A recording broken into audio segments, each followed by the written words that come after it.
listen carefully and answer questions 1 to 6. Can I help you? Yes, I've just moved to this area with my wife and children, and I'd like to know where we can all register with a doctor at a health centre. Oh, OK. Well, there's Dr. Green at the Harvey Clinic. We always recommend her for babies because she's very good with them and she runs a special clinic. Oh, actually, my youngest child is 5, so that wouldn't be any good for us. Right. Is there anywhere else I could try? Yes, the Eshcol Health Practice is the next one on my list. How do you spell that? Eshcol.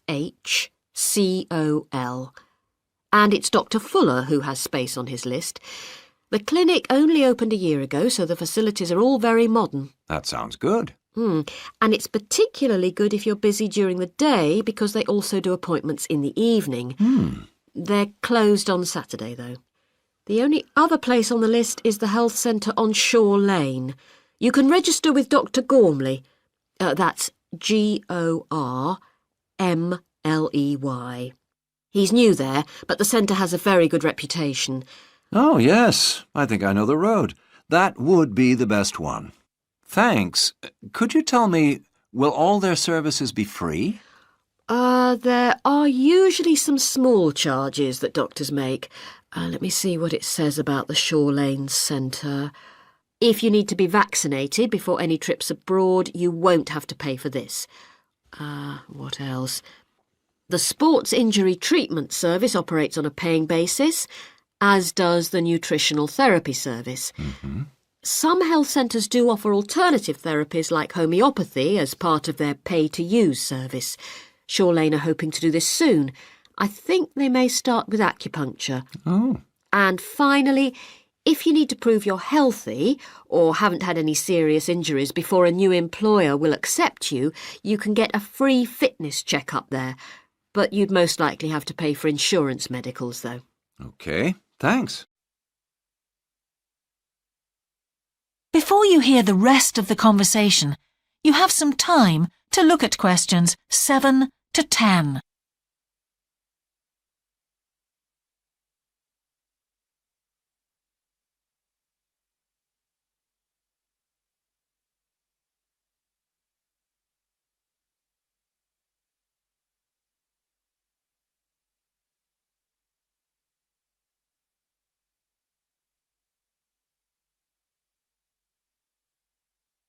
Now listen and answer questions 7 to 10. You might also be interested to know the centre is running a pilot scheme of talks for patients. I've got the list here. Actually, they look very interesting. What sort of things? Well, the first one's about giving up smoking. It's next week, the 25th of February at 7 p.m, and that's in room 4. It says the talk will stress the health benefits, particularly for people with asthma or heart disease. That sounds very interesting.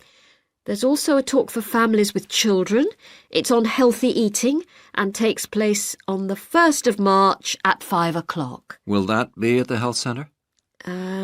Actually, it's at the primary school on Shore Lane. I imagine they're inviting the parents of pupils there. It says here, all welcome. I might go to that if I have time.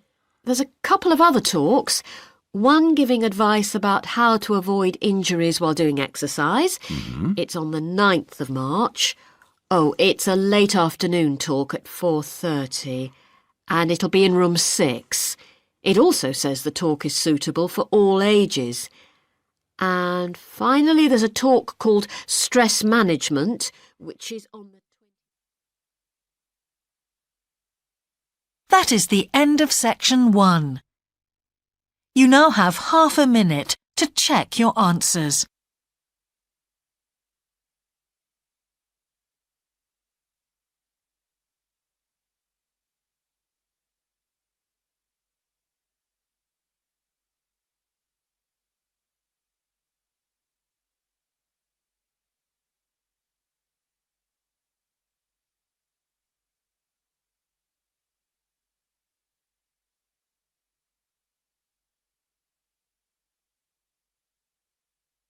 Now turn to section 2. Section 2. You will hear a man who owns a holiday home talking on the phone to a woman who is staying there. First, you have some time to look at questions 11 to 13.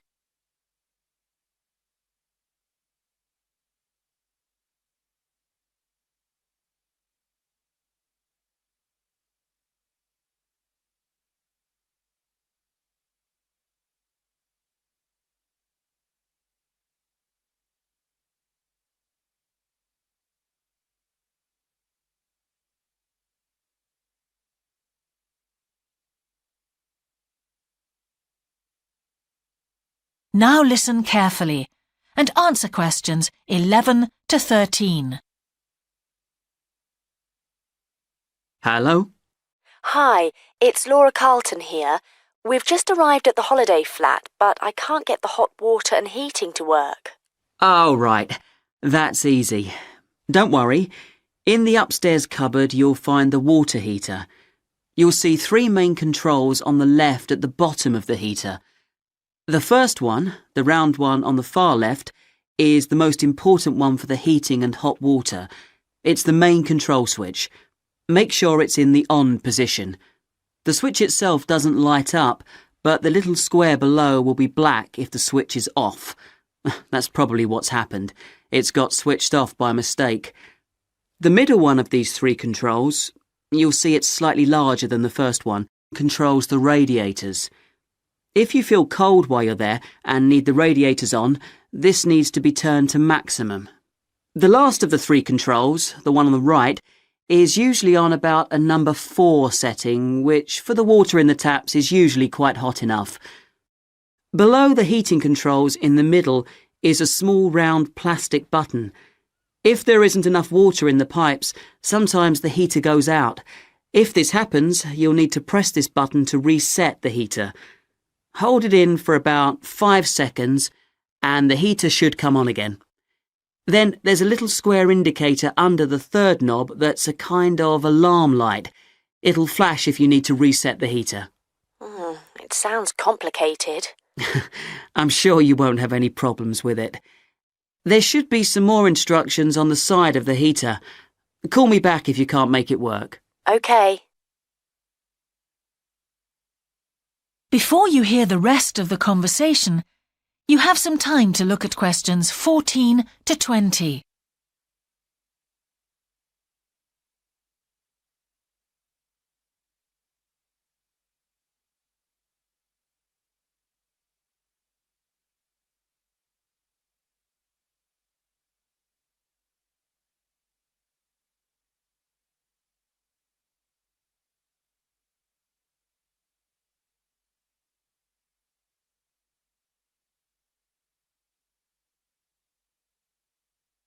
Now listen and answer questions 14 to 20.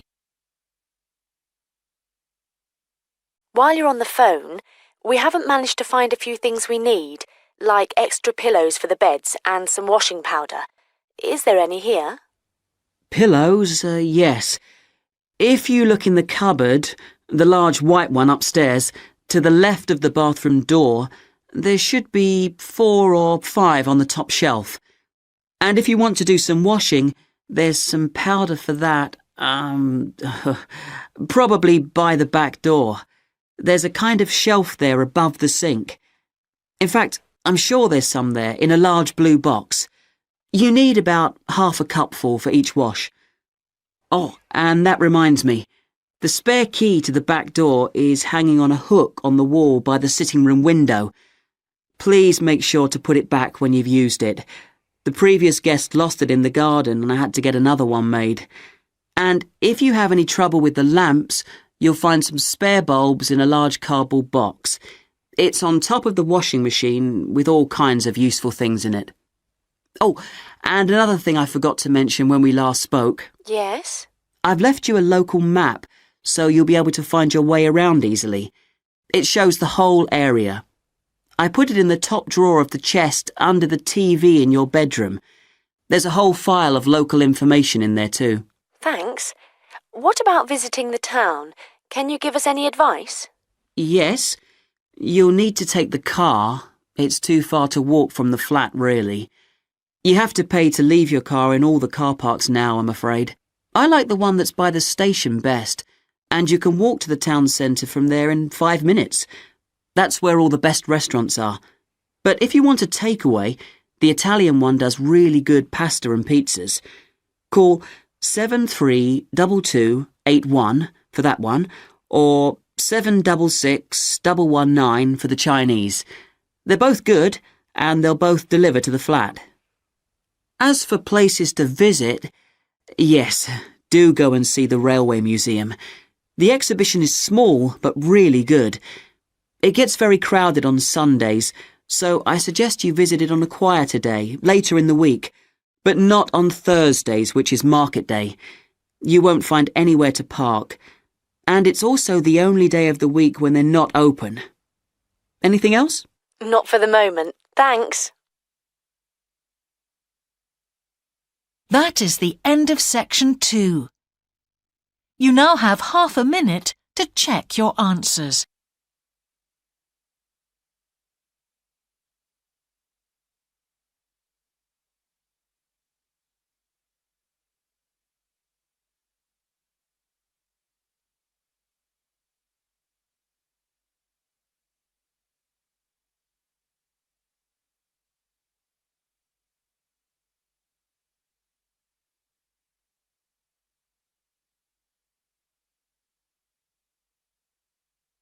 Now turn to section 3. Section 3. You will hear a conversation between an English teacher called Paul and a former student of his called Kira. First, you have some time to look at questions 21 to 25.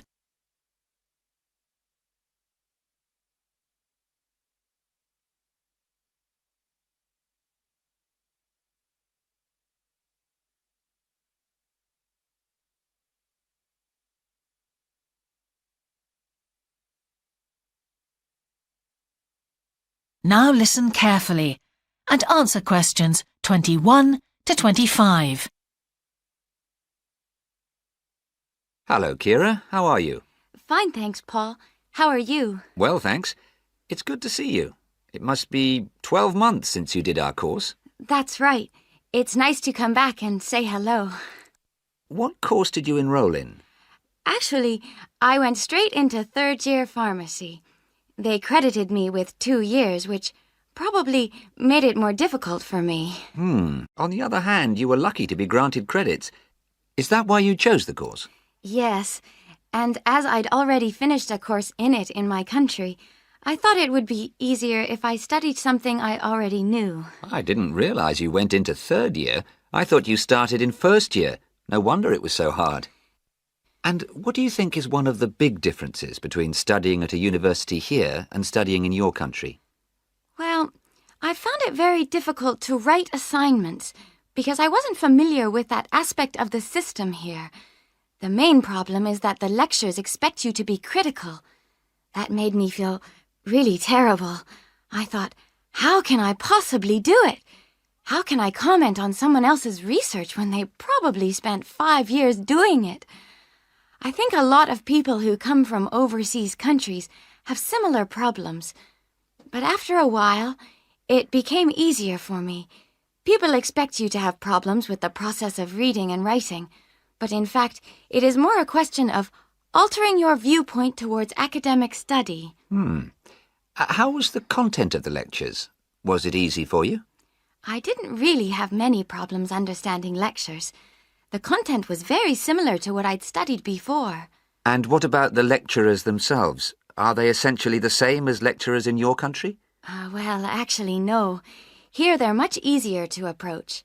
After every lecture, you can go and ask them something you didn't understand, or you can make an appointment and talk to them about anything in the course. Maybe you found them different because you're a more mature student now, whereas when you were studying in your country, you were younger and not so assertive. No, I don't think that's the difference. Most of the students here do it. In my faculty, they all seem to make appointments, usually to talk about something in the course that's worrying them, but sometimes just about something that might really interest them, something they might want to specialize in. The lecturers must set aside certain times every week when they're available for students. That's good to hear. Before you hear the rest of the conversation, you have some time to look at questions 26 to 30.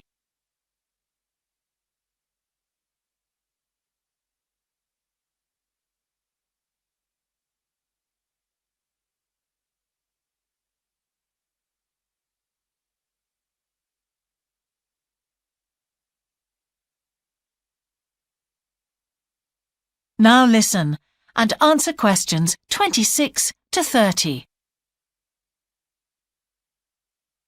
And how was your timetable? Was it a very busy year? Oh, very, very busy. They make you work very hard. Apart from lectures, we had practical sessions in a lot of subjects. We did these in small groups. I had to go and work 4 hours every week in a community pharmacy. Actually, I enjoyed this very much, meeting new people all the time. Then in second semester, we had to get experience in hospital dispensaries. So every second day we went to one of the big hospitals and worked there. And on top of all that, we had our assignments, which took me a lot of time. Oh, I nearly forgot. Between first and second semesters, we had to work full-time for 2 weeks in a hospital. That does sound a very heavy year. So, are you pleased now that you did it? Do you feel some sense of achievement? Yeah, I do feel much more confident, which I suppose is the most important thing. And have you got any recommendations for people who are studying from overseas? Well, I suppose they need very good English. It would be much better if they spent more time learning English before they enter the university, because you can be in big trouble if you don't understand what people are saying and you haven't got time to translate. Anything else? Well, as I said before, the biggest problem for me was lack of familiarity with the education system here. It sounds as if it was a real challenge. Congratulations, Kira. Thanks, Paul. That is the end of section 3. You now have half a minute to check your answers.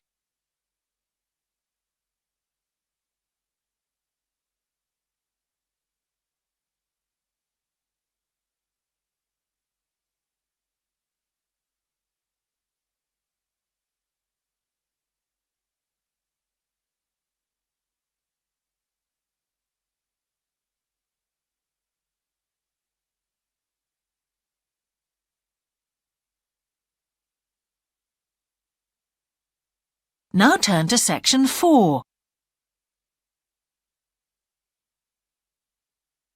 Section 4. You will hear a talk about a project on the wildlife found in city gardens in Britain. First, you have some time to look at questions 31 to 40.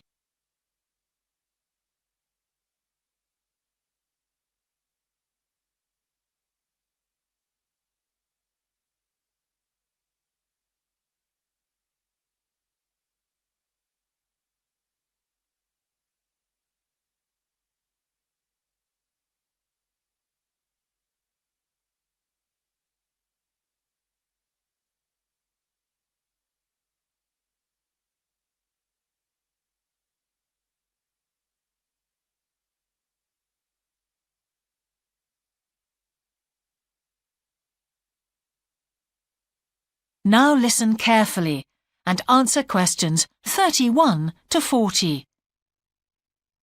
Good morning. Today I'd like to present the findings of our Year 2 project on wildlife found in gardens throughout our city. I'll start by saying something about the background to the project, then talk a little bit about our research techniques, and then indicate some of our interim findings. First of all, how did we choose our topic? Well, there are 4 of us in the group, and one day, while we were discussing a possible focus, 2 of the group mentioned that they had seen yet more sparrowhawks, one of Britain's most interesting birds of prey, in their own city centre gardens, and wondered why they were turning up in these gardens in great numbers. We were all very engaged by the idea of why wild animals would choose to inhabit a city garden. Why is it so popular with wildlife when the countryside itself is becoming less so? The first thing we did was to establish what proportion of the urban land is taken up by private gardens. We estimated that it was about 1/5, and this was endorsed by looking at large-scale usage maps in the town land survey office, 24% to be precise. Our own informal discussions with neighbors and friends led us to believe that many garden owners had interesting experiences to relate regarding wild animal sightings. So we decided to survey garden owners from different areas of the city. Just over 100 of them completed a survey once every 2 weeks for 12 months, ticking off species they had seen from a pro forma list, and adding the names of any rarer ones. Meanwhile, we were doing our own observations in selected gardens throughout the city. We deliberately chose smaller ones because they were by far the most typical in the city. The whole point of the project was to look at the norm, not the exception.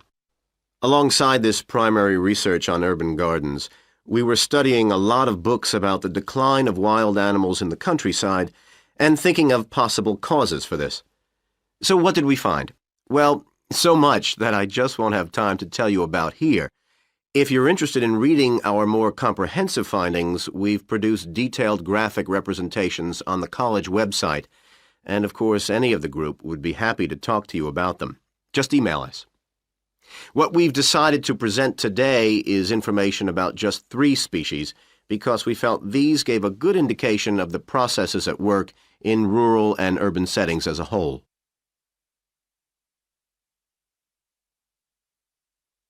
The first species to generate a lot of interesting information was frogs, and there was a clear pattern here. They proliferate where there is suitable water. Garden ponds are on the increase, rural ponds are disappearing, leading to massive migration to the towns. Hedgehogs are also finding it easier to live in urban areas, this time because their predators are not finding it quite so attractive to leave their rural environment, so hedgehogs have a better survival rate in cities. We had lots of sightings, so all in all we had no difficulties with our efforts to count their numbers precisely. Our final species is the finest of bird singers, the song thrush. On the decline in the countryside, they are experiencing a resurgence in urban gardens because these days gardeners are buying lots of different plants, which means there's an extensive range of seeds around, which is what they feed on. Another factor is the provision of nesting places, which is actually better in gardens than the countryside. Hard to believe it, but it's true.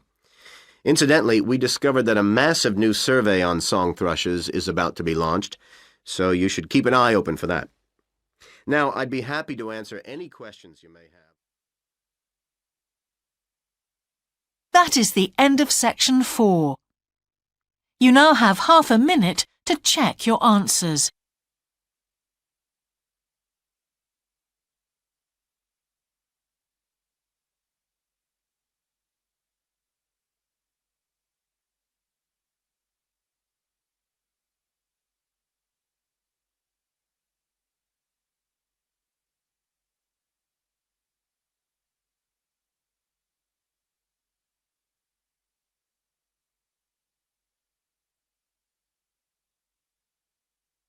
That is the end of the listening test.